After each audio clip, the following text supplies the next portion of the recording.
Hi, everyone, and thanks for joining me today.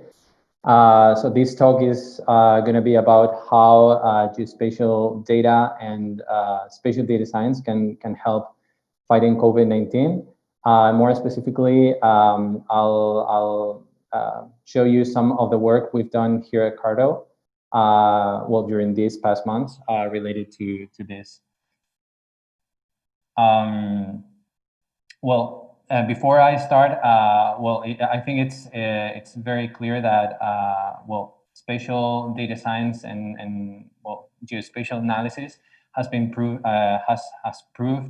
to be critical in helping fight COVID throughout all the different phases that we know this far that this pandemic is having.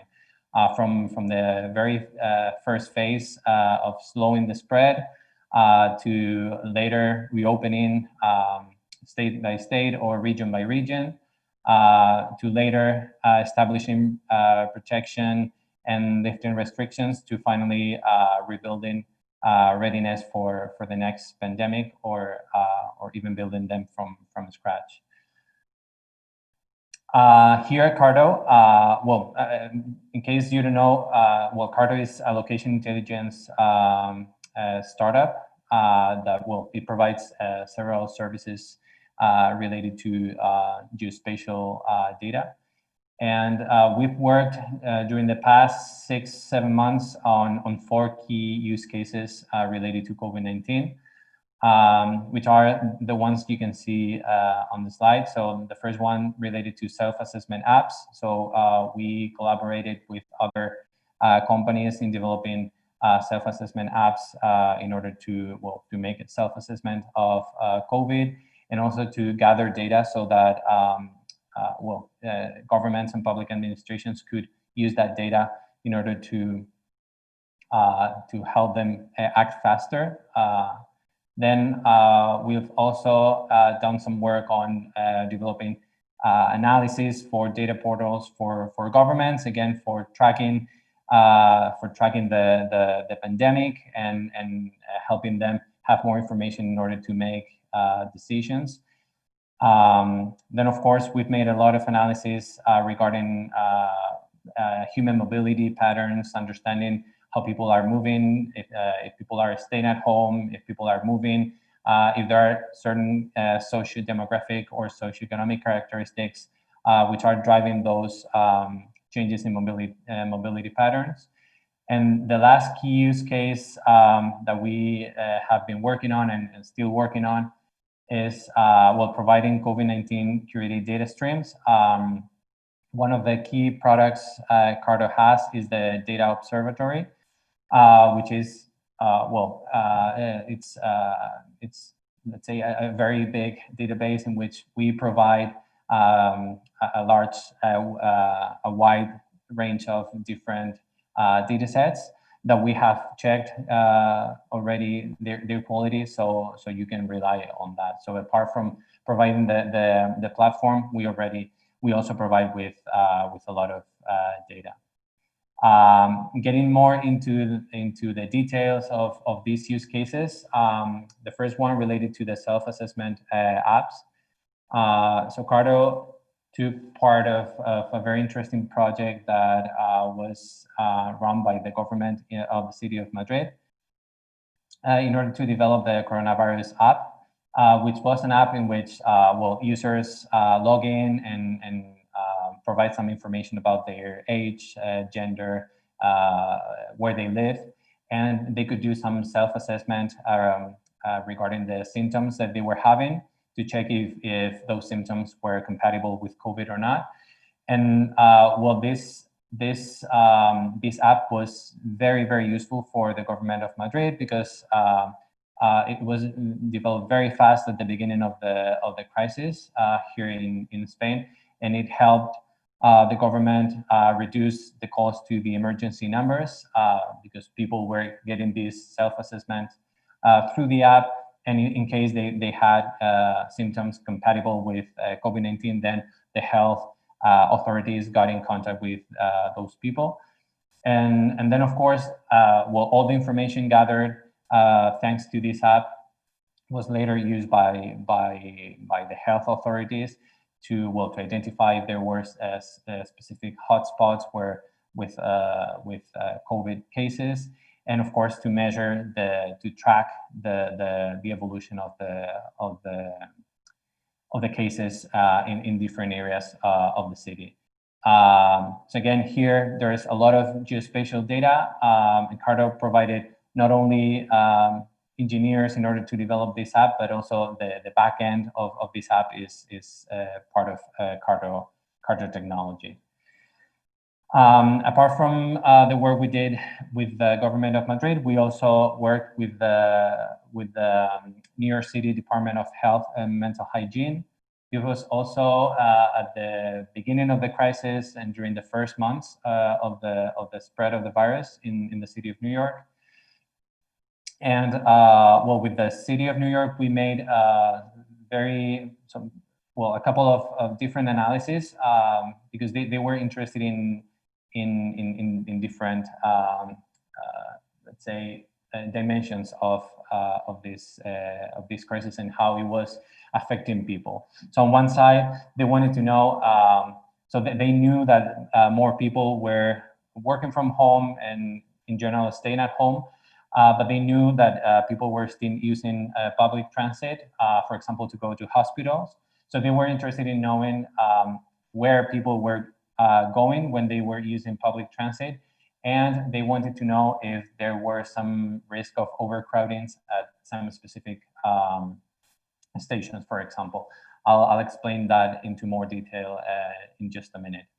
They were that was one of the use cases they were, or the analysis that we made.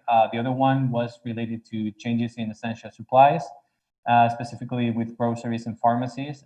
They were interested in knowing if at some part of the cities there were some food deserts, so specific places where all the grocery stores closed, for example. They wanted to know if people had to go very far from their homes in order to get groceries or in order to get pharmacy supplies. And then, of course, they were interested in knowing, in general, what was the evolution of mobility patterns. So they were interested in knowing if people were staying at home, if people were working from home, if they weren't, where that was happening, if that was related to some socioeconomic factor, socio-demographic factor, if that was only happening in a specific part of the city, and so forth. And specifically regarding mobility patterns, they were interested in knowing what was happening in New York City parks, because they wanted to provide citizens with information regarding when people went to parks, so that people could use that information to maybe change their habits in order to go to parks, to go running when there were less people, for example. So as part of this analysis, one interesting result that we got from the mobility patterns was the analysis that we got from how many people left the city of New York. So it was interesting because while doing all the analysis regarding mobility patterns, we were studying two main metrics. One of them was the percentage of people staying at home and how it evolved over time. And the other one was the average distance that people travel on a daily basis. This information was provided by SafeGraph, which made their data available for both academia and companies working in COVID-19 related projects.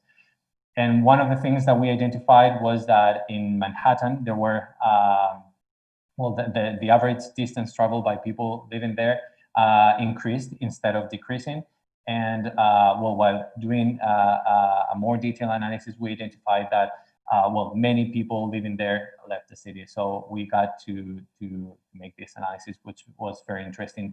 We even this data even provides information regarding where exactly people are going. So we had some places where some census block groups where you have people going to Florida or California, while in some others, most people went to Ohio, for example. So it was a very interesting analysis. The other one, again, as I told you, was regarding so how people were using public transportation. They were interested in identifying, for example, with the metro in Manhattan, or well, in the whole city, but specifically in Manhattan, if there were some stations with overcrowdings. Well, in order to see if they needed to provide better service or more trains on a daily basis. And again, for this, we used MTA data that they provide the number of people getting into and getting out of stations in 4-hour time intervals. And the other one, which I already introduced before, was regarding groceries. So they were interested in identifying areas in the city of New York that had very few or not non-groceries at all open at a specific point in time, to see if people had to travel long distances in order to get their groceries. This also provided information. So SafeGraph data also provides information regarding what's the distance that people travel in order to go to a specific store. And it was interesting to see that some specific stores had the average distance increased instead of decreasing as was expected. So this provided very interesting insights of the dynamics that the city was experiencing during this time. And then regarding the work we did, not only for, as I mentioned before, we not only worked for public administrations and governments, we also did some internal research. And the first one was related to Italy. As you may already know, in Europe, Italy was the first country to have the spread of the virus. And here we did an analysis. So the analysis we did in Italy was regarding was a predictive model of the number of cases that we have. And well, we made this Bayesian spatial temporal model in order to predict the number of cases and how it was influenced by human mobility. And then in the US, more specifically, we made this very interesting analysis in which we studied the changes in mobility patterns to workplaces. Okay, using Google data and census data, we could study what was influencing the mobility patterns in the US at the county level. And well, we identified two different phases. The first phase, which is what we call the lockdown phase, and then the recovery phase. And if we go to the results, it was very interesting because during the lockdown phase, we saw that socioeconomic factors influenced a lot, seeing that well, mobility was reduced heavily in places with the highest income. And then during the recovery phase, it is not so clear that the socioeconomic factors influence. It is a mix of them, but again, socioeconomic factors are influencing mobility patterns a lot. Miguel, you're just out of time. Sorry? You're at about time here. Yeah. So yeah, again, just to mention the COVID-19. So we are providing curated data streams that you can access through CARTO. There is a grant. So if you're working on COVID-19 related projects, you can apply for a grant and get access to free data sources related to COVID and other free data. And well, sorry for the rest at the end, but next week we're having the Spatial Data Science conference at CARTO. It's a lot of interesting sessions, so feel free to join. And well, if you have any questions regarding the work we did, feel free to contact me through Slack or send me an email. So thanks a lot.